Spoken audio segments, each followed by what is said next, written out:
Afuera está fumándose un cigarrillo y hablando con él, Patrick Terrien.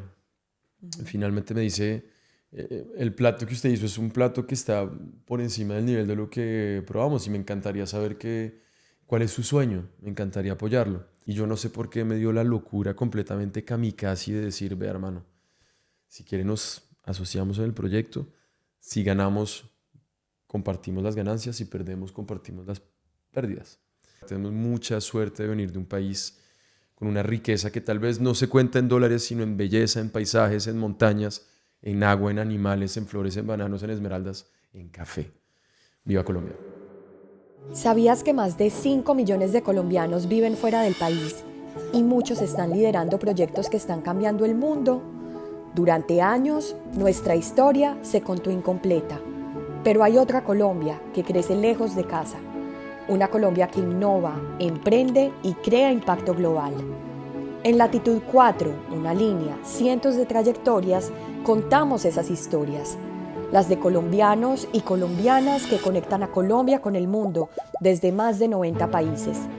En esta primera temporada, junto al Consulado de Colombia en París, reunimos relatos de talento, ingenio e inspiración. Historias que muestran lo que Colombia es hoy, un país que se mueve, que crea y que trasciende fronteras. Bienvenidos a Latitud 4, una línea, cientos de trayectorias.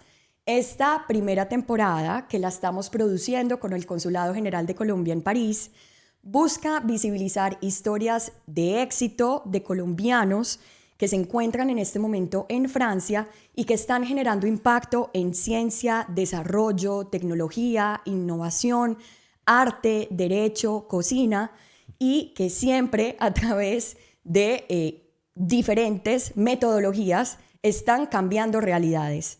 Hoy tenemos un invitado muy especial, una persona que salió de Colombia desde los 18 años, se instaló acá en Francia buscando un sueño particular, convertirse en chef, y se tituló de Cordon Bleu y ha pasado por varias cocinas muy rigurosas, muy estratégicas, y ha transformado muchísimas realidades porque hoy en día, a través de eso, también haber participado en televisión y haber decidido incursionar el emprendimiento, pues ha lanzado su línea de restaurantes y está trabajando mucho desde acá por Colombia. Les presento a Juan Arbeláez. Hola, Juan. ¿Cómo estás? Muchas gracias por acompañarnos en esta primera temporada de nuestro podcast. Es verdaderamente un honor y un privilegio tenerte acá como invitado.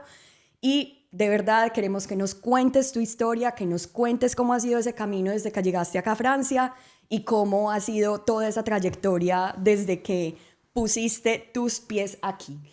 Muchas gracias, qué presentación. Cuando la oigo es como, uy, jue, ya hice todo eso, no puedo creerlo.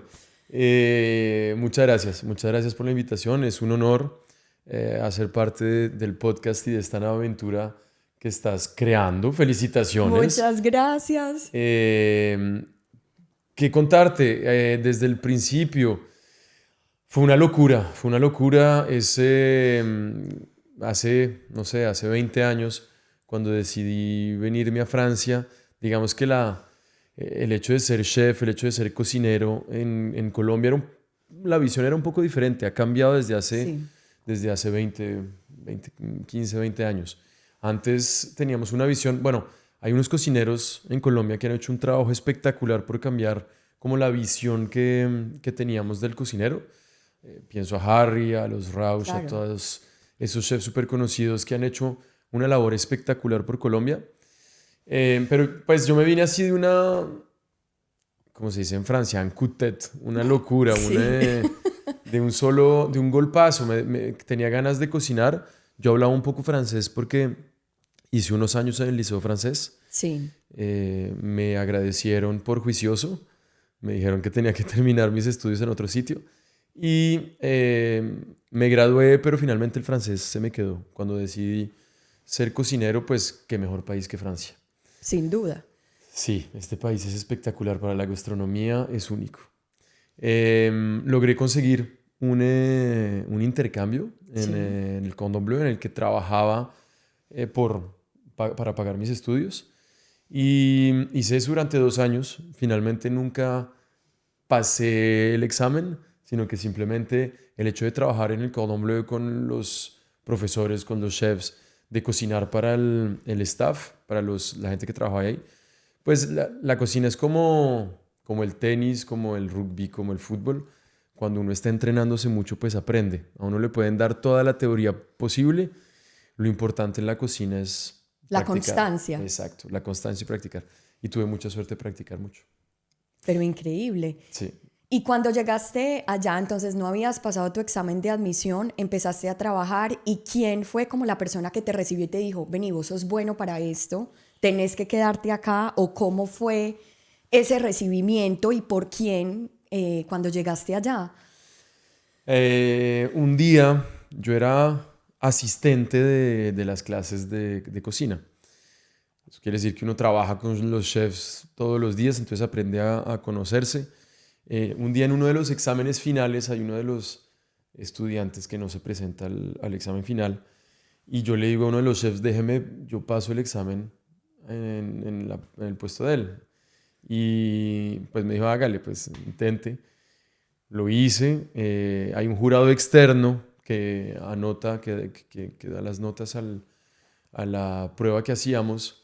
Y resulta que al final del test final, hay uno de los chefs del jurado dice quién hizo este plato.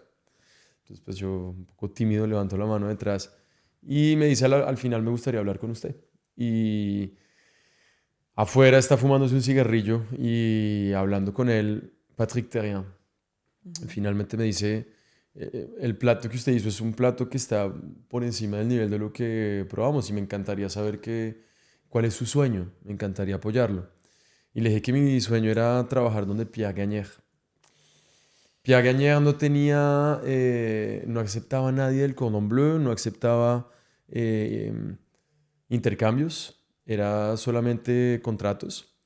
Y, y yo la única posibilidad que podía era hacer un intercambio porque yo no tenía los papeles. Yo tengo un papel de estudio. Claro. Yo tengo el derecho de ser estudiante. Entonces, saca el teléfono, le marca a Pierre Gagnaire y resulta que Pierre Gagnaire me acepta y termino el lunes trabajando donde Pierre Gagnaire. Pero Un año, impresionante eso. Entonces, Pierre Gagné no te conocía todavía, pero fue porque esta persona en particular le contó del plato que había y cómo era ese plato. ¿Era algo de pastelería? ¿Era algo de carne? ¿Era qué era? es una prueba en tres. Hay una entrada, un plato. Dos entradas, una fría, una caliente y un plato. Nosotros no hacíamos la parte de dulces, era otra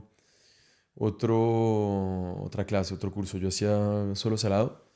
Y hay chef cuisinier y chef pâtissier, son dos universos separados. Ah, Hoy yo hago la parte dulce también, porque me sí. encanta, pero en general como que no se mezclan, son dos Sí. universos súper separados. Y, y no sé, no sé si fue el nivel de la técnica, si fue el sabor, si fue... Pero al tipo le fascinó y nos volvimos muy, muy amigos. Él me Sí, acompañó y todavía me escribió la semana pasada, seguimos en contacto. Es una qué persona súper lindo. simpática. Yo llegué donde Piagaña como en internship, en intercambio. Estuve allá durante 10 meses. Le pedí que me hiciera el cambio de los papeles y no se podía. Ellos no tenían la política de hacer los papeles, entonces me tocó trabajar conseguí un restaurante.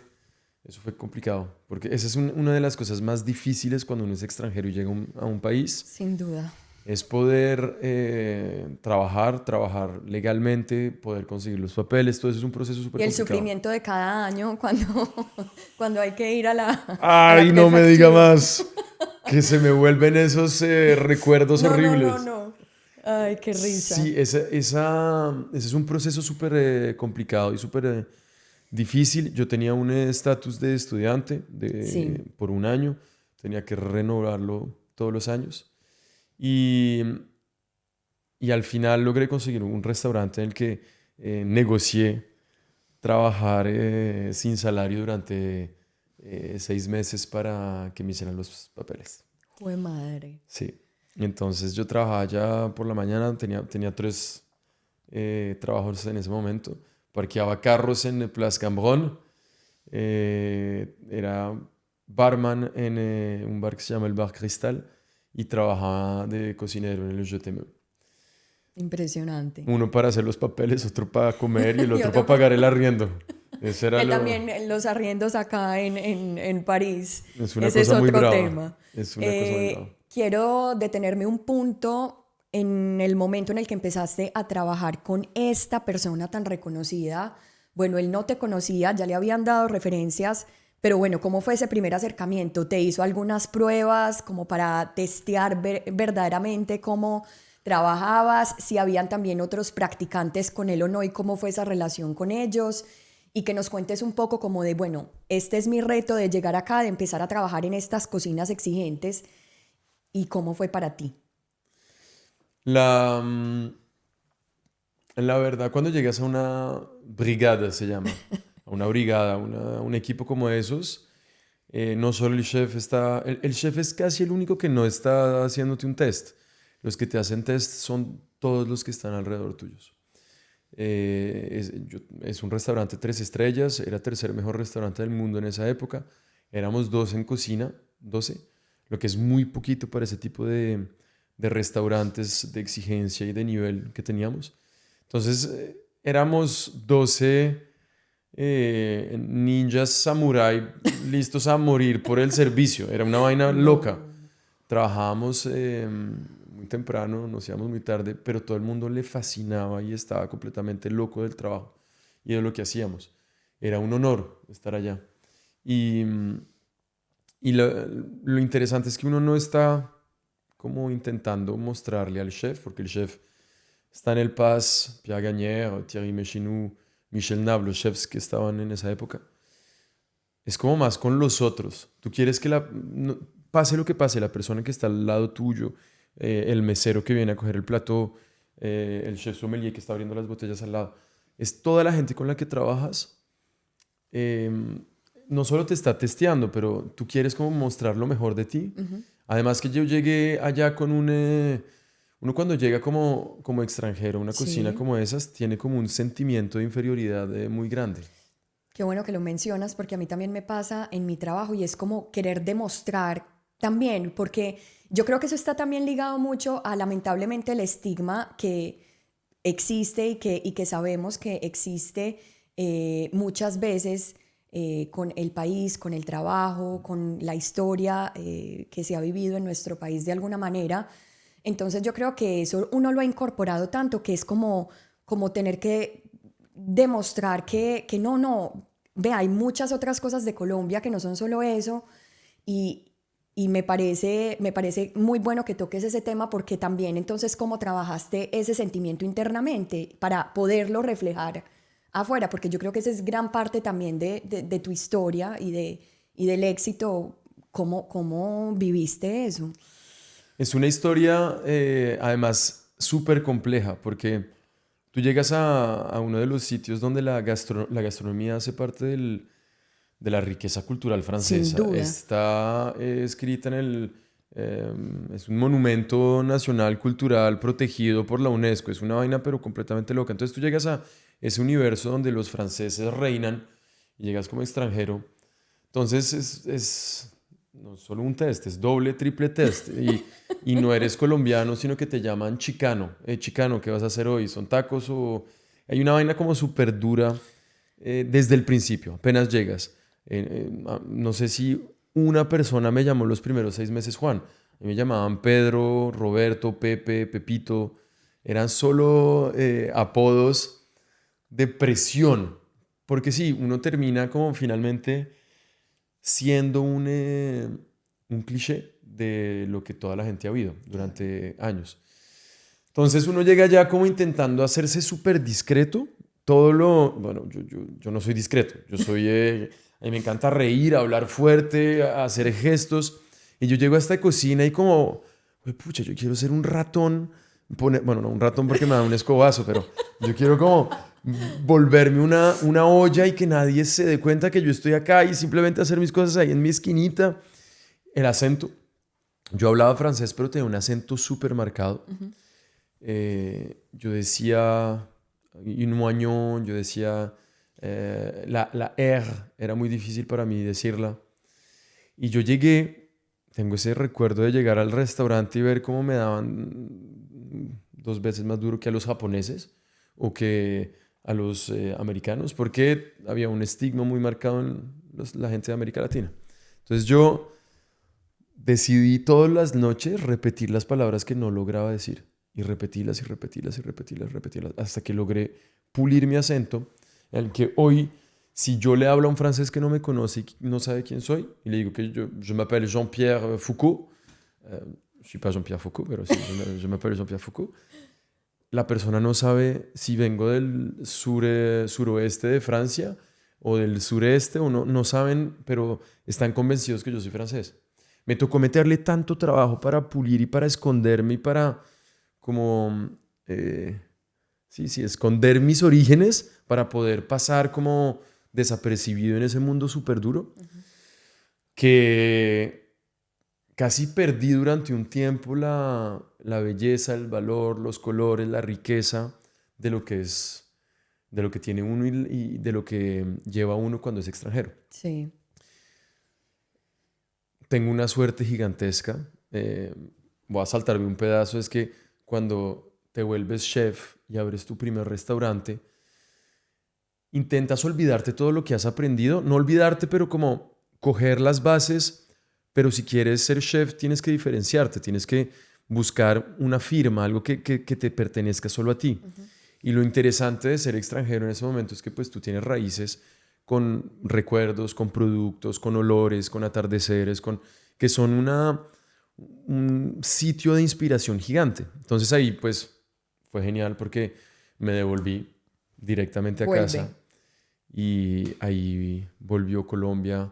Nunca se fue, sino uno que me se tocó... va de casa, pero la casa no se va de uno. Exactamente, esa frase es perfecta. Sí. La casa estaba ahí adentro intentando salir y yo, no. Y cuando abrí mi primer restaurante, pues ahí ya... Salió la casa. Explotó. La casa, el jardín, el bosque, todo. Qué lindo, qué lindo. Bueno, y para abrir ese primer restaurante, ¿hubo alguna persona o algún momento en específico que fuera de un apoyo importante para ti para dar ese paso? Porque es que, bueno, listo. Una cosa es, bueno, yo estoy trabajando acá con estas personas, en todo caso ellos son pues como la figura y yo estoy acá trabajando y haciendo como mi caminito, pero ¿en qué momento llega esa necesidad de, bueno, ya aquí hay que cambiar y ya quiero abrir mi propio restaurante y ya quiero ponerle insignia y nombre propio a esto?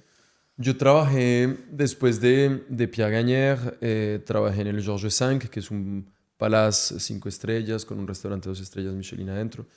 Trabajé en el Bristol, igual, un palacio, es un castillo espectacular, en el que hacen una comida completamente loca, 3 étoiles Michelin, 3 estrellas. Y durante ese periodo me llamaron para ser Top Chef. Hice Top Chef, me fue pero re mega mal.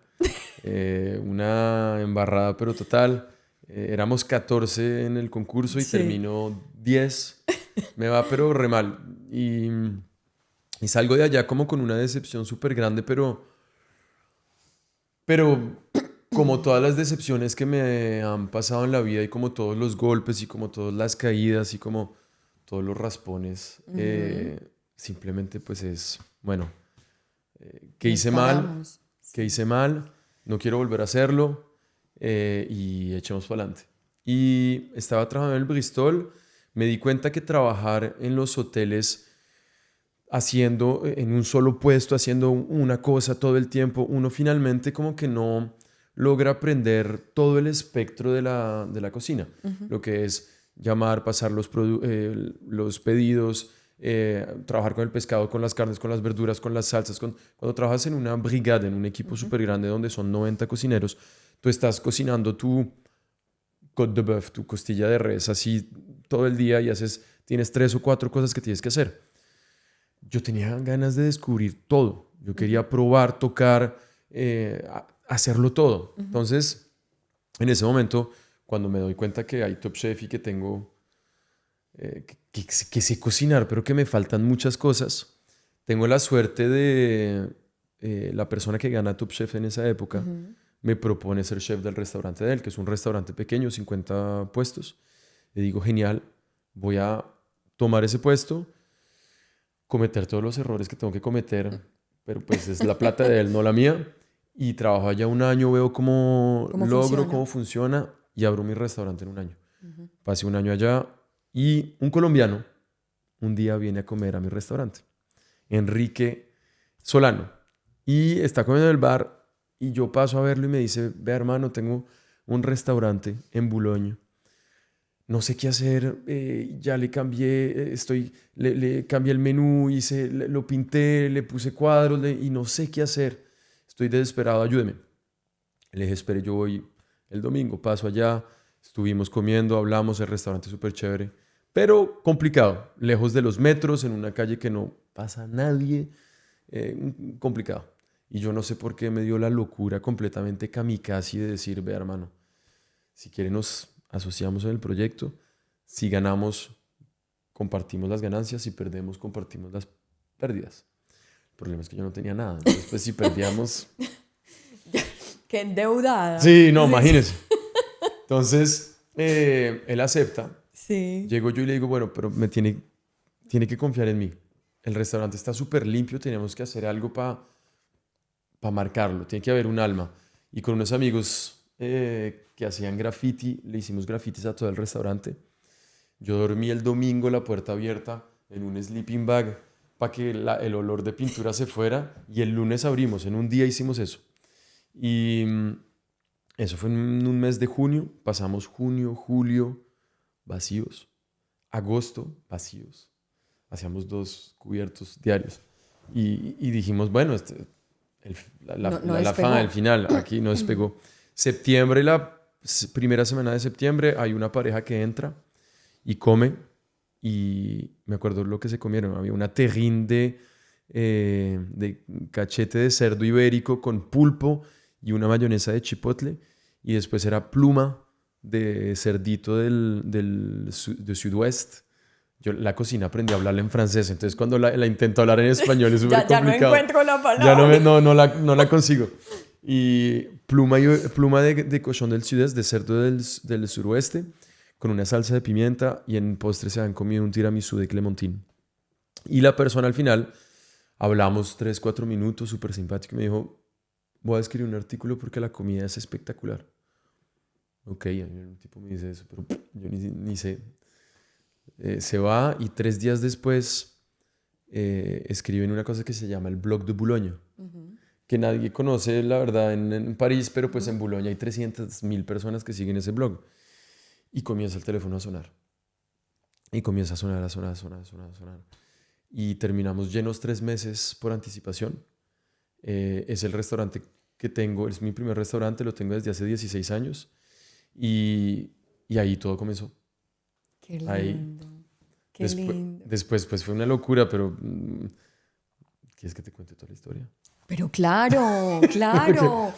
Claro que lo importante es eso, es conocer la historia, conocer cómo entonces pasaste de eso a lo otro, y son detalles que son demasiado importantes porque hacen parte justamente de esa trayectoria que has logrado. Entonces, adelante. Ahí cuando abrí Plancha fue cuando comencé a buscar las raíces colombianas para poder meterlas.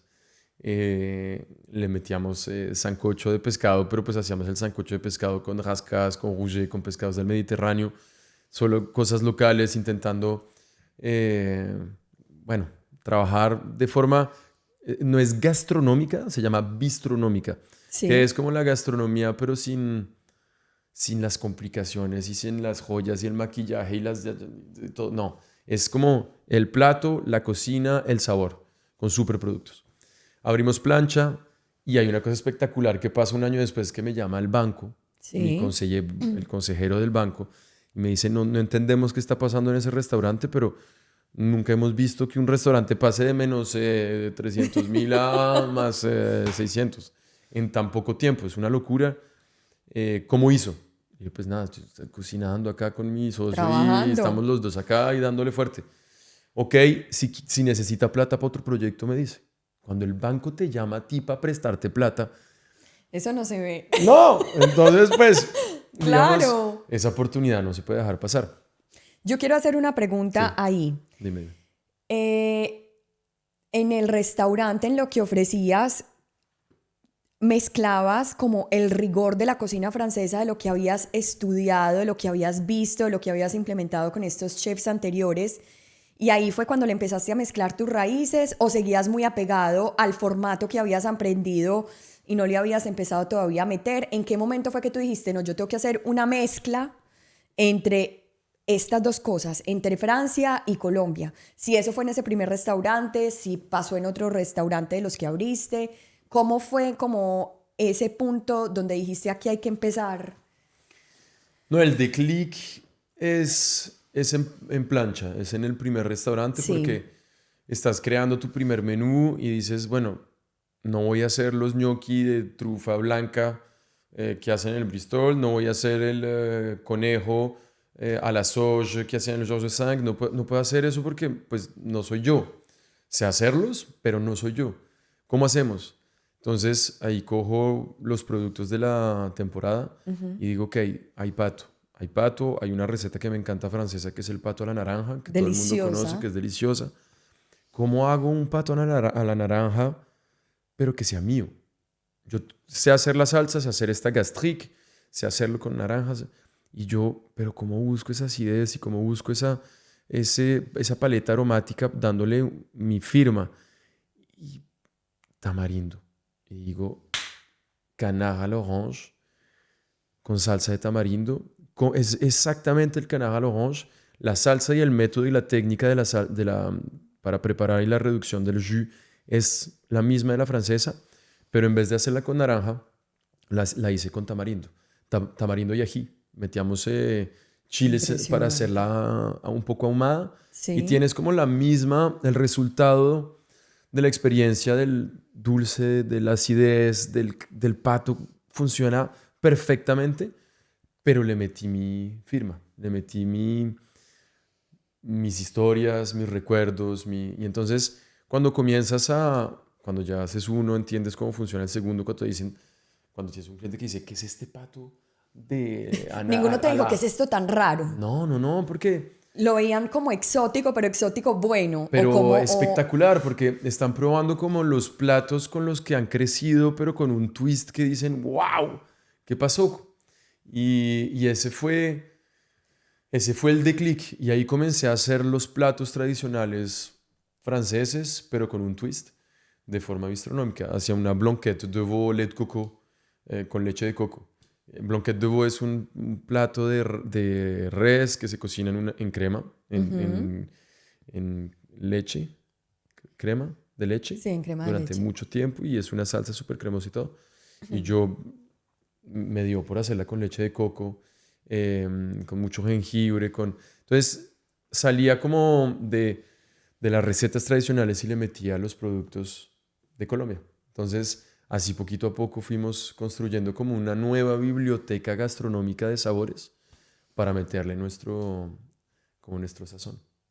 No, pero maravillosa, maravillosa esa mezcla, de verdad, demasiado llamativa y yo creo que ese tinte de, bueno, aquí todo esto francés, pero metámosle esa parte de las raíces es súper importante. Cuéntame un poco, ya que estamos hablando propiamente ya más como de Colombia, cómo con estas historias y con esto que has estado haciendo, si has tratado como de mantener propiamente proyectos directamente en Colombia, si tienes restaurantes en Colombia, si estás trabajando con organizaciones o con personas en Colombia en este momento, en tus proyectos. Quisiera como saber un poco más cómo hoy lo que estás haciendo acá se vincula con nuestro país actualmente. La verdad, nunca he dejado de trabajar con Colombia. Yo intento ir una vez por año porque toda mi familia está allá. Sí, Los primeros proyectos que hicimos fue pues, contratar gente colombiana. excelente. Al principio, gente colombiana que ya tenía papeles acá. Es un proceso súper complicado, pero pues como a mí me hicieron los papeles, me encanta hacer los papeles a la gente. Claro, Pero es un proceso que todavía es súper complejo. desgastante. Sí, súper complejo. Eh, tenemos actualmente 3 colombianos en la empresa. Le he hecho papeles a 2 colombianos. He intentado hacerle papeles a mucha gente, pero no todos funcionan. En todos esos procesos también me ha gustado tener como no solamente comprar productos acá que sean colombianos, sino ir como a la búsqueda del producto en la source, a la La raíz, raíz. sí, a la raíz de donde Sí. viene. Durante mucho tiempo hubo un proyecto súper bonito en el Putumayo de pimientas, que eran solo mujeres, madres de familia sin hombre, que mantenían la familia solas, que tenían una plantación de pimientas súper bonito y las intentamos sostener durante mucho tiempo. El proyecto tuvo un problema de exportación de pimientas, entonces nos tocó parar. Pero siempre me ha gustado acompañar proyectos así. Hoy vamos a buscar nuestro café, intentamos pagar el precio justo allá en Colombia y no aquí en Francia, un Sí. francés que fue quien lo importó y que se puso a negociar. Entonces traemos nuestro café en verde y hacemos la torrefacción nosotros mismos en Le Havre. Em, la chamba, me traigo los platos de allá, mi mamá y mi papá están todavía allá, entonces vamos directamente allá a la chamba a comprar nuestra loza que intentamos poner en todas partes. Y no es sencillo, porque cuando tú pides 150 platos de la chamba, pues hay 130 que llegan y los otros, pues la livraison y llegan 2 meses tarde y llegan. No, no siempre es sencillo, pero se me hace que a mí Colombia me dio tanto y el país me dio tanto, me dio la forma de ver la vida, la forma de ver mi cotidiano, que por más de que tengamos problemas y por más de que no siempre es fácil y por más de que seamos un cliché en el mundo y por más de que la gente les dé miedo, nosotros nunca hemos dejado de avanzar, nunca hemos dejado de sonreír, nunca hemos dejado de bailar, nunca hemos dejado de creer que Colombia es una patria espectacular y que tenemos que luchar para cambiar Ese esa imagen que estigma, tenemos en el mundo. esa imagen. Exactamente, estoy completamente de acuerdo contigo y no sentir ese peso de tener que demostrar tanto, sino vivir con tranquilidad y Ujú. mostrar lo hermoso que es Colombia, pero sí, sí, sin tener como esa carga como detrás de pensar, porque eso también se piensa y se siente y uno se lo cree como que si no lo hace, entonces no va a pasar nada. Me parece muy lindo eso. Yo quería preguntarte hoy cuando tú haces tus contrataciones de personas colombianas o cuando trabajas con gente de Latinoamérica, ¿qué es lo que buscas en ellos? O sea, ¿qué buscas en ellos cuando los vas a contratar? ¿Qué es como lo más importante para ti a la hora de tener estas personas en tu cocina, en tus proyectos personales? Nosotros, yo pienso que cuando uno contrata a un colombiano, un latino, digamos que el management, la unión de los equipos, el hecho de ser una pieza de felicidad y de echar para adelante existe. Em, digamos que donde podemos ser un poquito menos buenos, menos en place, es el rigor. Es el rigor de estar todos los días a la buena hora, de cortar las cosas en el mismo sitio, siempre en la misma forma, de limpiar siempre. Ese tipo de gestos es un rigor que es muy europeo, que es muy, bueno, entre más vas al norte, más hay rigor. Tú vas a Alemania, son completamente, ya es como pasado del otro lado, pero cuando nosotros cocinamos y hoy hacemos 1.000 cubiertos diarios en los 19 restaurantes, yo tengo 450 empleados, es mucha responsabilidad y ese rigor es esencial. Entonces, como que lo que se busca hoy y lo que yo busco personalmente cuando voy a contratar a alguien que sea colombiano, que sea, porque dices América Latina en general, yo sé que muy seguido tenemos esa chispa de la vida, esa chispa de management que es súper importante en un equipo. Muy seguido puede faltar como ese rigor. Es un poco cliché porque muchos de los colombianos con los que he trabajado son súper serios y son de los más serios que he tenido, pero me ha pasado que puede haber tal vez esa falta sí, hay veces de rigor. Y eso es muy seguido la primera cosa que voy como a mirar y a observar sobre alguien. Sobre la persona que quieres contratar. Dijiste algo que me parece muy interesante y antes de que cerremos nuestro episodio de hoy. ¿Ya se acabó? No, todavía no. Se pasó muy rápido el tiempo. Pero es sobre la responsabilidad. Con toda la trayectoria que has venido haciendo y todo el rigor al que ya has estado sometido y que has sabido sortear también, pero la responsabilidad justamente de los restaurantes que tienes, de las personas que tienes también trabajando para ti y de todos los comensales, obviamente, ¿cómo trabajas mentalmente y emocionalmente esa responsabilidad tan grande que acarrea tener ya todo este bagaje, toda esta experiencia en tu vida? No es nada fácil. No es nada fácil porque cuando uno tiene tantos restaurantes y tiene tantos empleados y tiene tantos comensales, mi trabajo se convierte un poquito de cocinero casi a bombero, porque pasas de cocinar en un solo restaurante a casi apagar fuegos en los restaurantes donde se prenden. Cuando digo fuegos es alguien que no vino a trabajar. Literal. Es alguien que no vino a trabajar, es alguien que le habló mal al cliente, es alguien que se emborrachó en el restaurante a las 7 de la noche. Todos los problemas que están liados a un restaurante. Multiplicado por 450, multiplicado por los 1000 comensales. Entonces te imaginas el bombero que es uno apagando problemas en todas partes. Entonces, digamos que lo más difícil es mantener como esa motivación. Pero ahí es donde le debo mucho a Colombia, yo pienso. Hay una canción súper bonita de Calle 13, Totó la Momposina canta en esa canción, que se llama Latinoamérica.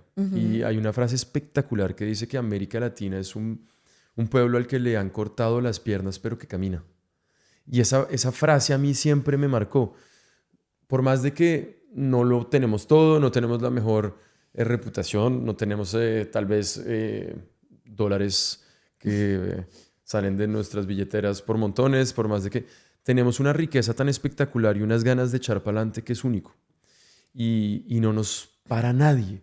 Y esa mentalidad, cuando yo trabajo con franceses o con europeos o con gente que tiene una cultura como más de crítica y más de... un poco más negativa. Más negativa. Sí. Y oh la la, il fait gris, oh la la, y soplando todo el tiempo. Literalmente.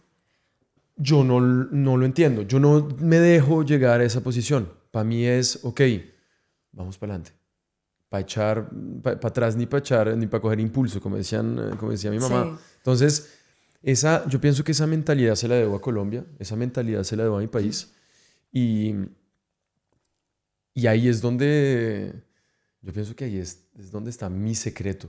Hay mucha gente que tiene muchos restaurantes, hay mucha gente que ha logrado tal vez hacer negocios y mantiene una performance, una motivación de otra forma. Yo estoy seguro que la mía, Colombia, tiene una responsabilidad gigante, porque es esta forma de ver la vida. En francés hay una frase que es súper bonita, que es ver un vaso medio lleno o medio vacío. Es la forma de cómo lo vemos, y a mí me encanta pues siempre ver el vaso casi medio lleno. Casi lleno. Sí, exacto. Casi lleno. Qué lindo eso. Yo me quiero quedar con esa última frase. Me quiero quedar con 3 cosas. Mejor dicho, con la mezcla del rigor, de la constancia, de, llamémoslo, berraquera, de ganas de salir adelante y de saber que todo se puede con independencia de las cosas negativas que puedan estar pasando. Me quiero quedar con esos aprendizajes de esta conversación que estamos teniendo hoy, y quisiera que aprovecháramos este espacio para que pudieras darle un mensaje a las personas que en este momento están en una posición como la que tú estuviste, o personas que en este momento tienen ese mismo sueño que tú tuviste cuando tuviste pues a los 18 años, y a la diáspora colombiana que está acá y que está también en Colombia, de todo lo que has transitado y de las enseñanzas que hoy en día tienes, ¿qué les quisieras transmitir? Muchachas, muchachos, No va a ser nada fácil, pero, pero nada es fácil en ningún sitio. Y, y van a estar confrontados a muchos muros, a muchos obstáculos, a muchos problemas, a muchas dudas. Pero detrás de cada muro, detrás de cada obstáculo, detrás de cada problema hay un universo súper bonito en el que es espectacular, en el que trabaja uno fuerte pero ve los resultados. Además, esta situación es súper linda, poder aportarle un granito de arena y devolverle al país todo lo que me dio, todo lo que los recuerdos, los olores, los colores, los atardeceres, los rones con moderación. Eh, es algo espectacular, en serio. Yo tengo tal vez más, eh, me he caído más que me he levantado.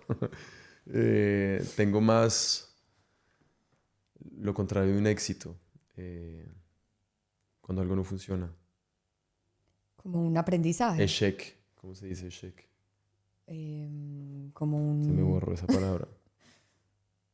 como un error. Un error, sí, creo que he cometido más errores que he Que tenido aciertos. que aciertos, exacto. He cometido más errores que aciertos, pero lo interesante de cometer muchos errores es que uno aprende. Yo tenía un momento en el que decía, voy a hacer 20 cosas hoy cuando una persona normal va a hacer 5.